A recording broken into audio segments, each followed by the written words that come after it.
Welcome to another beautiful day in rural Montana. It's a little bit breezy out today, and if you see on the ground here, tons of pine needles. So we get attacked by pine needles today, but that's okay. That's part of living in rural Montana. That doesn't hold us back from installing EVBASE running boards on the Cybertruck today. And you may have seen we installed EVBASE running boards on our Rivian R1S. And they are desperately needed on a Rivian because the Rivian does not lower nearly as much as the Cybertruck to get in and out. And me and the rest of my family being vertically challenged, we need running boards to get in and out easy. The Cybertruck is much easier to get in and out since it lowers much more than the Rivian, but still, quite frequently, I have it raised up because I'm hauling a trailer. I'm hooked to the trailer, maneuvering around, doing something. We're going off-road, and we got to get in and out of the truck, and it's not in entry mode. Then it's tougher to get in and out. And the running boards will make this easy. Also, the running boards will obviously come out some and hopefully protect the side here from getting, you can see it's really dirty here. Maybe this will hold back some of the dirt flying up here, right? Also, if I get too close to something, I hit the running board instead of the truck. So there are advantages to that. On top of that, they look really cool. And so, yeah, I think they make the truck look better.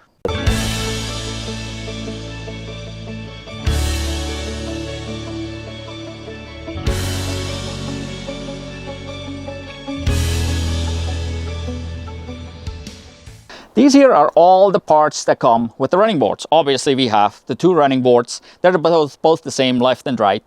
And then we have 8 brackets. Holy moly, 8 brackets. The Rivian only had 6, I believe. Don't remember. Maybe you should go watch that video. Anyway, they're labeled actually on the bracket itself. It's cut out in there, and it has an arrow, which I assume is pointing in the driving direction. Not sure. We'll figure that out during the installation. But it says L1, L2, L3, L4. So there's 2 of them that look this way, and 2 of them that look that way, slightly different. And then we have the 4 brackets that are labeled R1 through R4. Then we got some hardware, we got some bolts, we got the little plates that attach here to hold the board itself down to the bracket.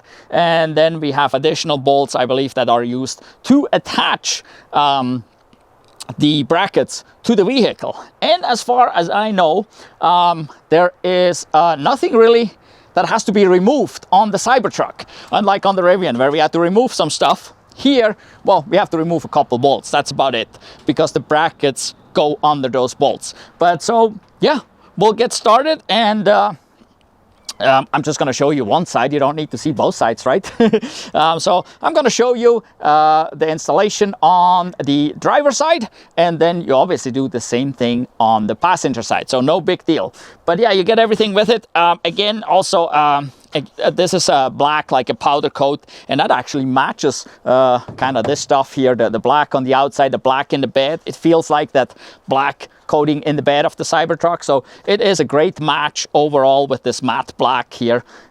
Same thing with the brackets. Brackets are nicely coated, so I don't see any corrosion issues or anything. Also, you get a few tools with it. There are a few tools here. A couple wrenches and a little pry bar there. There's also some bushings here. Not sure if we need those or not. We'll see. I'll be using my own tools. I got ratchets and stuff. That's probably easier than doing it with these wrenches here. But if you don't have any tools, obviously, you can use those tools. And if you need installation instructions, well, you watch my video and then you know how to install it. Well, when you get ready to install, you probably know this. You don't have much ground clearance here. Your truck's sitting almost down on the ground. It'll be a little bit tough. But luckily, the Cybertruck can gain up to 16 inches of ground clearance. That would be in off-road mode, and you would have to go to extract to get full 16 inches. So it depends a little bit on where you feel comfortable, but in just regular on-road mode, you can set it to high, or you can go to very high in off-road mode to make it even easier to get under there. You may want to use some jack stands or some wooden blocks, just in case the air suspension would fail. To adjust your air suspension, we go to controls, the car icon or the truck icon down there.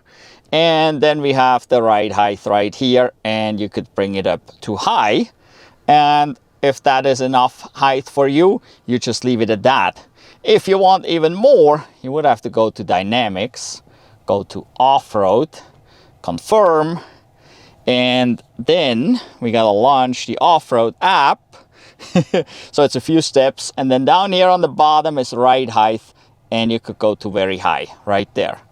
So that's about as high as you probably need to go. Extract would be a full 16 inches of clearance. So if we look at this right now here, it shows 13.8 inches right now. So we're almost at 14 inches here. Now we are there at 14 inches on very high.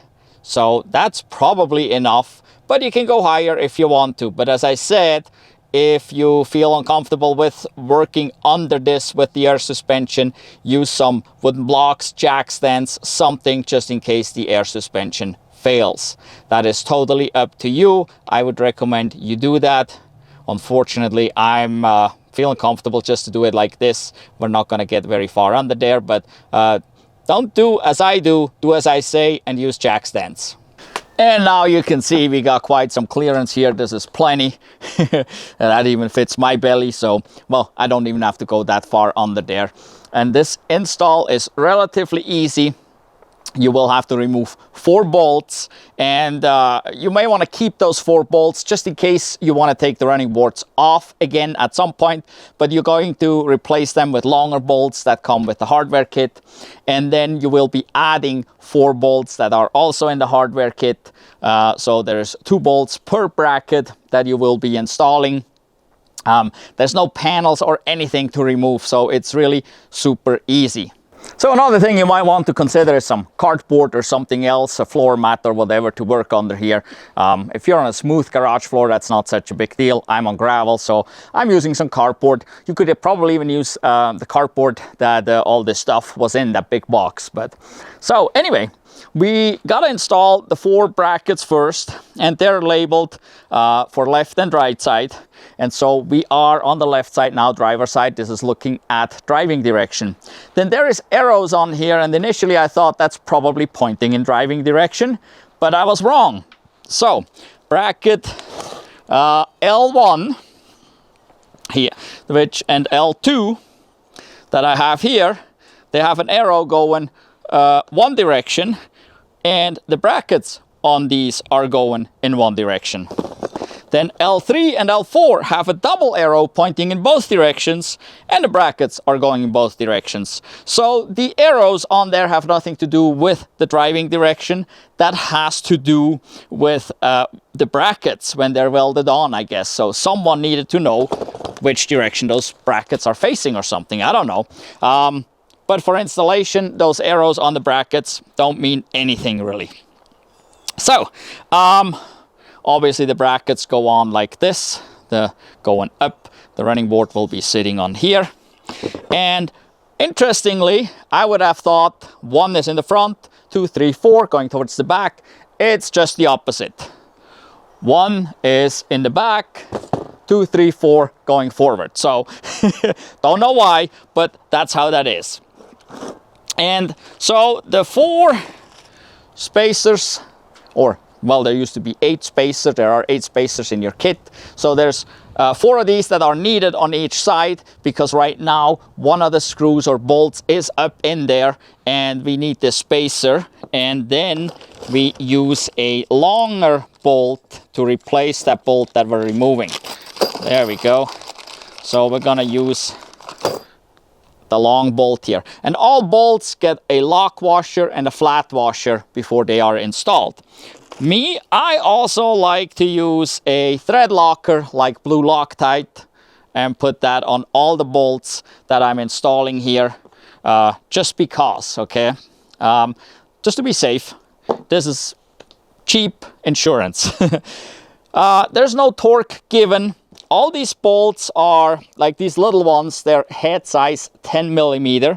And then the bigger ones that we add on to it, right here, they're head size 13 millimeter.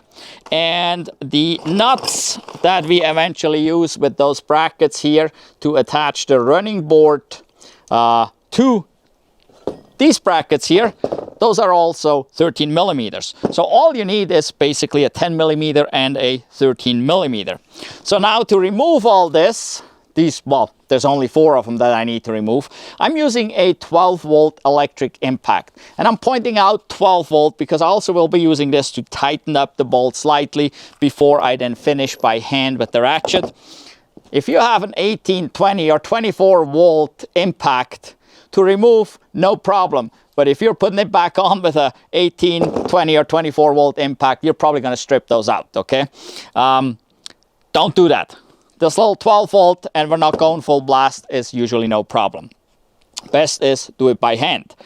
Even better, you can look up the torque specifications, general specifications for a 6 millimeter, and I think that the 10 here is a 6, and I think this is an 8 millimeter, so you could look up those torque specifications. And if you have a torque wrench small enough, you could torque it, but just torque it by hand. And if you use blue Loctite, it will stick. That's important. You can use the tools that came with it. There's a couple wrenches here. Don't know why this came with it. Not sure why we need that at all. So, well, let's get under there and see how that goes up. All right, now under here. So you get to see these here. They're threaded holes, and well, there's another one, there's another one, there's more, right? And then next to it is this, it's kind of hard to see, there we go, there's this bolt, and well, it's a little dirty up there. A good thing is maybe if you get a underbody wash before you start this, then you don't have to deal with all kinds of dirt falling down. You also may want to consider wearing safety glasses here so you don't get any dirt in your eyes. But so we need this bolt out, and then this bolt will be replaced, and then we add on another bolt right here, and the bracket goes on here, and this is L1, and here we go. So that goes kind of on there like this.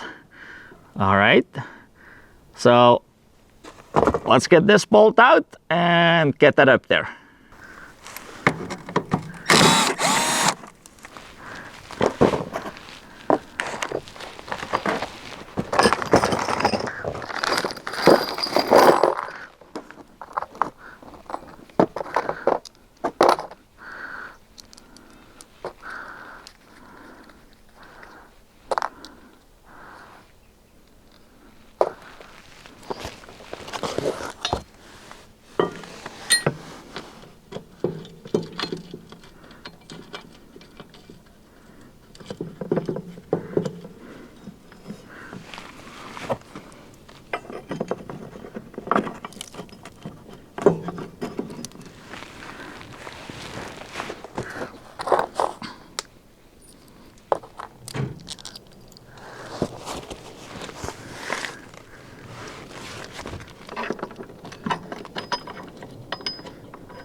All right, we got this in place here. So it's usually easiest if you do the bigger bolt here real quick first, and then put the spacer in, and then do the little bolt right there. And then don't tighten it fully. You also want to make sure right here on the back side that this kind of sticks on here. So you want to see if you can bring the bracket out there, so that it's up against this, but not too far so it's not on top of this, but you don't want to be back there, just be right there. That is probably the best way to do it. And then you just got to do that on all 4 brackets. Make sure that we're not too far off and we're not too far forward. So kind of position it correct. There is enough room on these brackets here to move around to make this possible. And just lightly get it up there with a very small impact. If you don't have a very small impact, do it by hand. But just get it lightly up there, not really super tight with the impact, because you can over torque them real easy, and then torque it, tighten it by hand until it just feels snug and tight. And if you use a thread locker, then you shouldn't have any issues whatsoever, because you're also using the supplied lock washers. So shouldn't be a problem.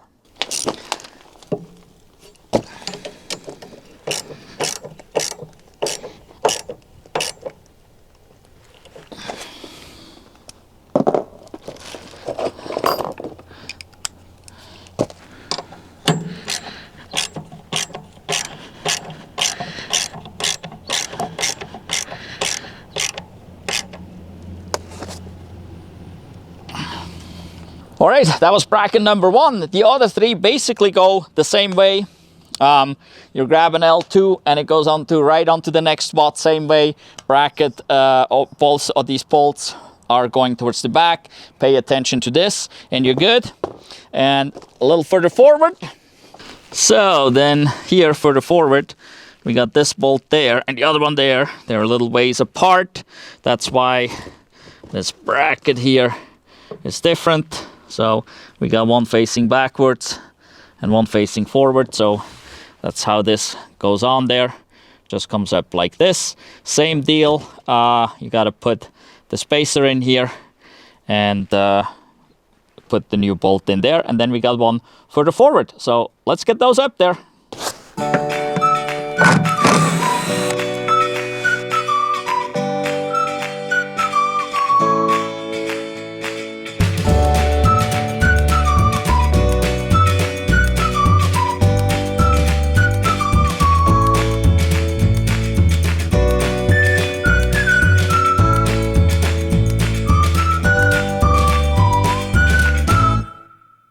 All right, all the 4 brackets are up.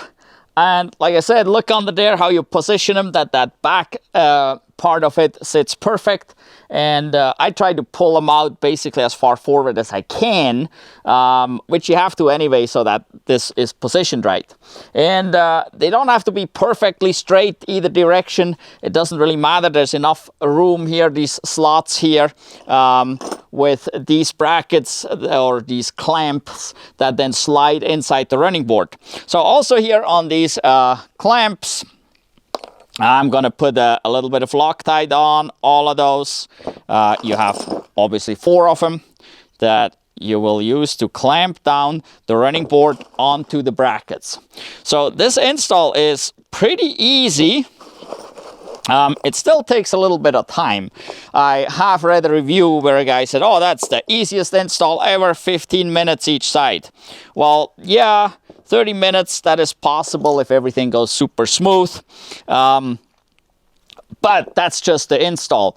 Consider you have to get it out of the box, out of the packages, sort it all out to see what's what, make sure everything's there, then lay it out and figure out where things go. So overall, this is about, I would say, an hour to an hour and a half, maybe even 2 hours. So if you would take this to a shop, the shop probably charges you about 1.5 to 2 hours to do this job here, which I don't think is necessarily unreasonable. 1.5 hours is probably reasonable for a shop to charge, because they got to bring the vehicle in, they got to get it, they got to get the part from the part department, they got to unbox it and prepare it, put it all up, eventually drive the vehicle out, clean the bay, right? So it takes a little extra time, that money people don't think about when they take it to a shop.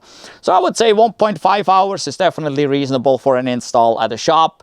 If you do it yourself, you're probably going to be 1.5 to 2 hours into it anyway by the time you have everything prepared and out there. But the help of power tools, it can go a little faster than using these. These would work on here, no problem, because they're all relatively small bolts. So now let's get the running board over here, and then we'll put these clamps on. The trick with these here is you need to put all 4 of those clamps in before you put any nuts and bolts on, because you will have to lift the running board a little bit, then move the running board a little bit to get those in. So don't put the nuts and bolts on right away. especially don't tighten it. You could possibly put one on to just hold it in place, but you need quite some wiggle room to do that. So, all right, let's get the running board.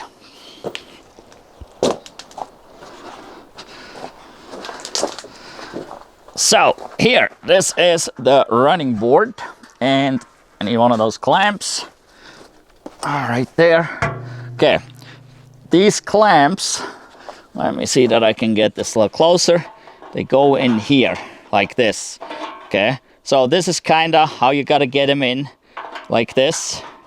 And obviously the 2 bolts have to go through the bracket there, and that requires a little bit of wiggle room. So, well, let's get it on there.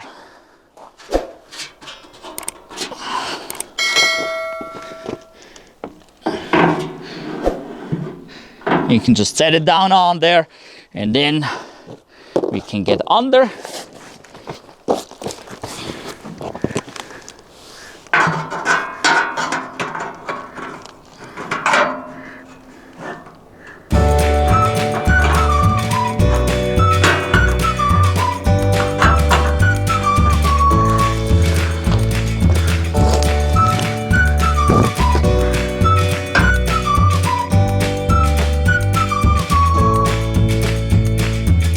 And once you got them all in there, that's when you add on lock washers and nuts to all of them. Whoops, there went one.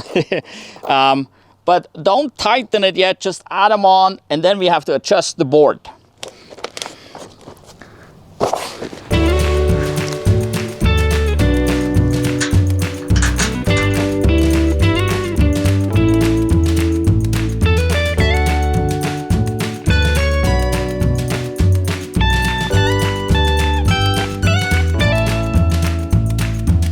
Now that we have those on there, we want to adjust the running board so that it is where you wanted it to be. For me personally, I like to bring it out. Now, there's a problem. If you just pull this out, it may be too far out for the lip to still be on the bracket. So you can see here that lip barely is on the bracket.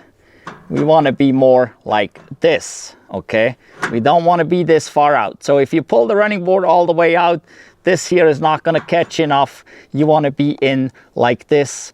Otherwise, this will eventually bend and it will come down. It will fail on you. So you got to make sure you're on there. You can't pull it all the way out. What I looked at here is basically the gap as I'm looking down. I kind of even that out. And then I check underneath if I'm on all the brackets with that lip. Also, you can move it quite a ways forward and back. So that is kind of personal preference. You can do it many different ways.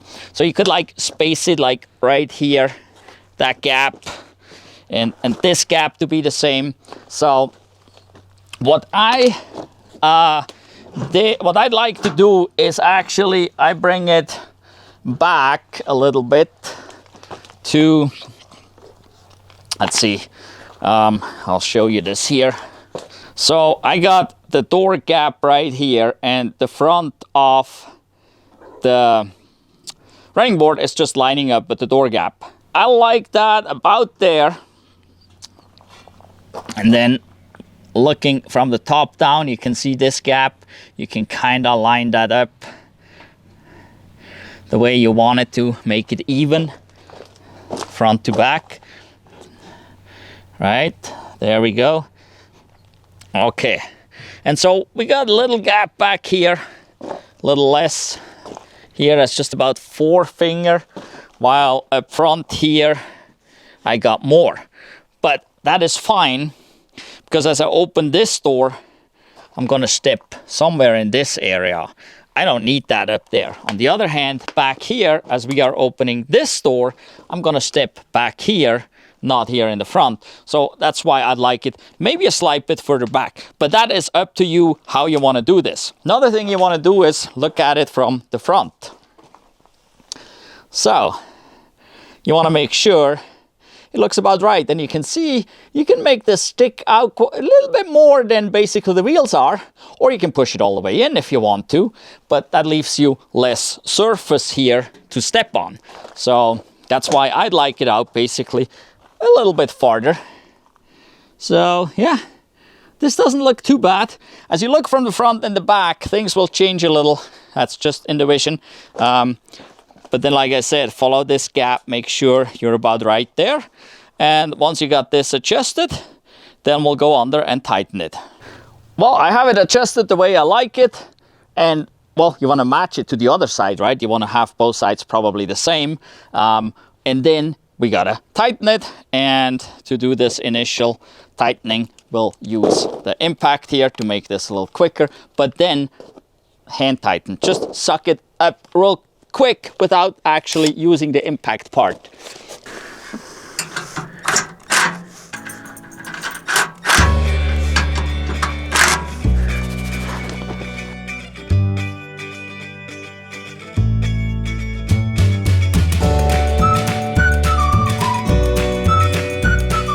All right, and that's it. Now it's up here. That's all there was to it. So it takes quite a bit of preparation and cleaning up. The installation itself is pretty simple. And so you most likely can do this yourself. And it's much easier if you have a nice floor rather than this gravel that I have here. But it even works on gravel and dirt if you need to. Like I said, if you go through the car wash and have an under body wash, then you don't have any dirt falling down. Makes it even easier as well. Make sure you don't cross thread any of the bolts. So do not start your bolts with a drill or an impact. Start them by hand, and then you can run them up with the impact, but don't impact them tight. Use a ratchet or a wrench by hand just to snug it up, and preferably use a thread locker, a blue thread locker like Loctite to do so. Well, let's test it.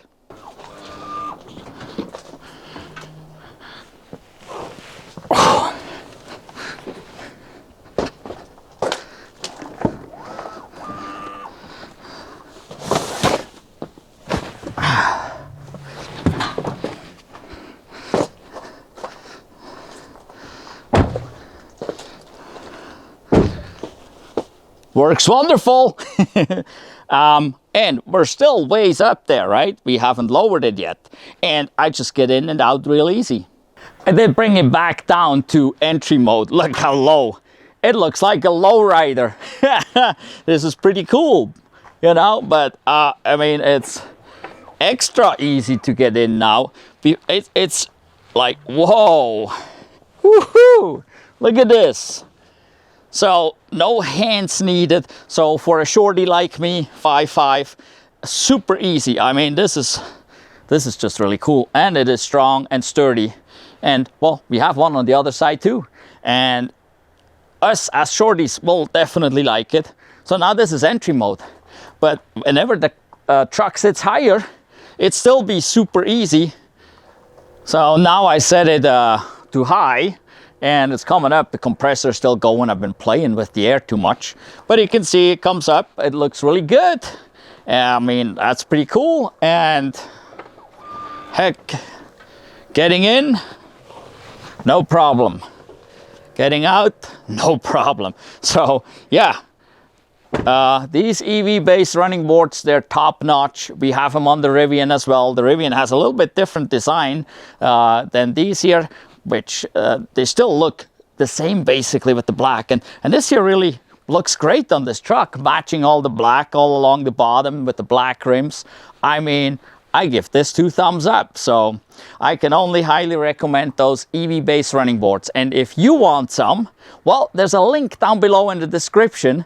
Go down below there, and there's usually a discount code there too, where you get some good discounts. So go check the description, okay? For EVBASE, you can get the Rivian running boards, you can get the Cybertruck running boards, you can get, we have the EVBASE mat in the back of the Cybertruck there in the bed. Really cool as well. So get those. And look at the rims. See the center hubcaps?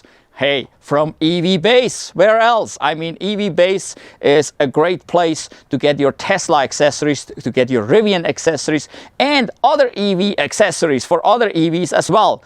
EVBASE is a really cool place.